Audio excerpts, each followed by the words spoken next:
Chapter 35. The postcard from Paris arrived 2 weeks after Elspeth and Christie had left Los Angeles, heading back up the coast to the Monterey Peninsula in the yellow VW Westphalia. They had departed from the warm and comforting hospitality of their stay at Gwen and Peter's on the morning after Nathalie Dubois' funeral with an unanticipated sensation of regret. In coming days, they would catch themselves in the act of, quite uncharacteristically, fixing sardine sandwiches for lunch, but finding them somehow less enjoyable without the playful antics of Bartholomew or Blaise to curl themselves capriciously around their ankles as they ate.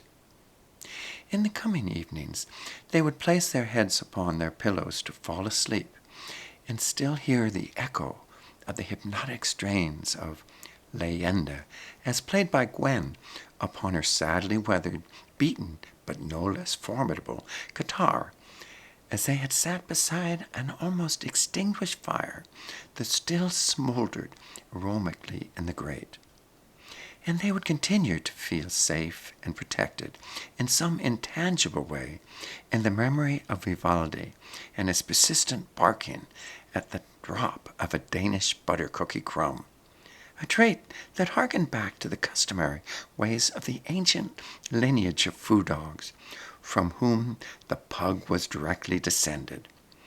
If all the animals had been likewise reluctant to see Christie O'Keefe, in particular, take his leave, none had been more disinclined to see him go than Vivaldi, who had sat by the front door long after the final goodbyes had been said, as if in hope that the guests had already forgotten something on their way out the door, as Gwen so often did, and for which they would perforce return shortly to retrieve.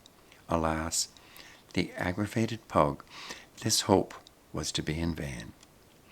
On the eve of their departure from Los Angeles, it must be noted with an image of Byron at Nathalie's funeral, rushing valiantly to lick Zuzu's tears of self-recrimination fresh on his mind, Christie called back to check in on a small, feverish Jean Noel and to inform the boy of his upcoming plans.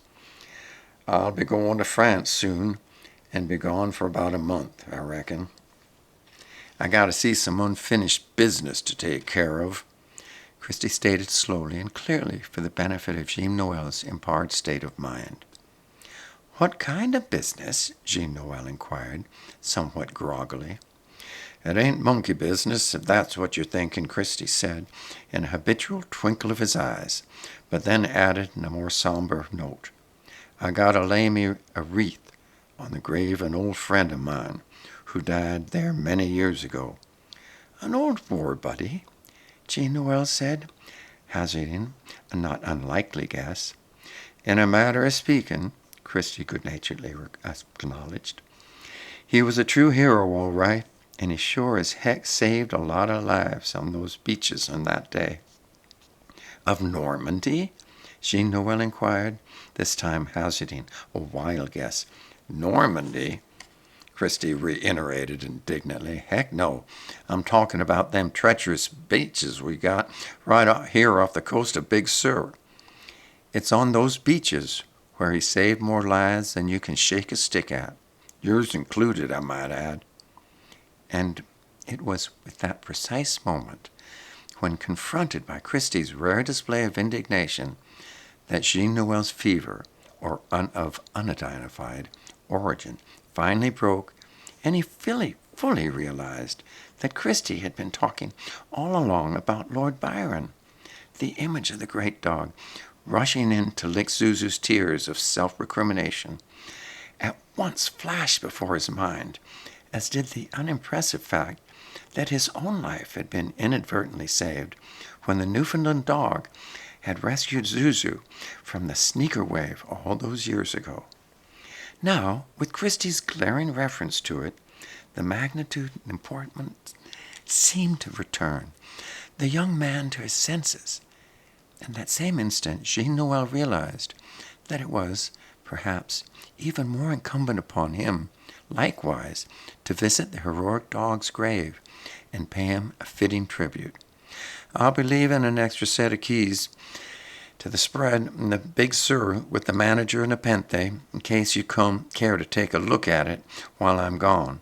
I think you'll like it, son, and I've been telling you, it's all yours. That part of the conversation held particular significance for Jean Noel, especially in light of the overwhelmingly positive response he received from Alice on the very next day when he proposed that they move to Big Sur as soon as possible. And now, only 2 weeks later, they were packed up and ready to go when the postcard from Paris arrived from, of all places, the pet cemetery of the banks of the Seine. Carte postale was brief but assured them that Zuzu had done Byron justice by composing a fitting inscription for his headstone. Christie went on to comment that while I might be an official poet in the family, Zuzu ain't half bad herself.